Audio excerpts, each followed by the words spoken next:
काल Taloja police station अंतर्गत साधारण दुपारी 12 ते 1च्या दरम्यान आसावरी सोसायटी फेज 2 तळोजा या ठिकाणी एक 17 वर्षीय युवती आहे, तर तिची तिच्या राहत्या घरी खून करून हत्या झाल्याची घटना घडलेली होती।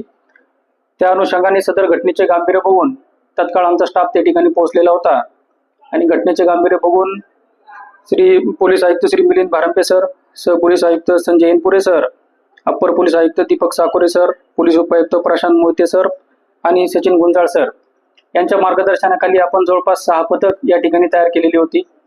आजूबाजूच्या परिसरातील जे काही सीसीटीव्ही आहेत व इतर जे तांत्रिक विश्लेषण आहे त्याच्या साहाय्याने व त्याच पद्धतीने यातील जो आरोपी आहे त्याची चालण्याची लकब ओळखून आपण त्या ठिकाणी 12 तासाच्या आत यातील आरोपीला ताब्यात घेतलेला आहे।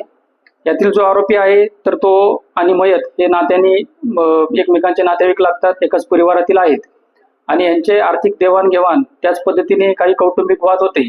त्याच्या कारणास्तव त्यांनी काल दुपारी साधारण 11:30 ते 1च्या दरम्यान तिच्या राहत्या घरी येऊन तिची कुकर आणि चाकू याच्या सहाय्याने हत्या केल्याचं प्रथमदर्शनी निष्पन्न झालेलं आहे आणि सदर गुन्ह्याचा पुढील तपास PI सागर निकम हे करत आहेत। याच्यामध्ये आमचा प्राथमिक तपास चालू आहे, पुढील तपास करणं बाकी आहे।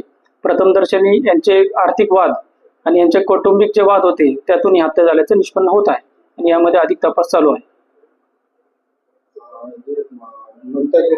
यातील जी मृतक आहे, जी मुलगी आहे, तर तिच्या घरी तिचे आई वडील आणि तिचा भाऊ हे राहत होते। वडील एका पनवेलमधील फॅक्टरीमध्ये काम करत आहे, आई हे मेस चालवती आणि तिचा जो दुसरा भाऊ आहे तर तो एका ठिकाणी काम करत आहे।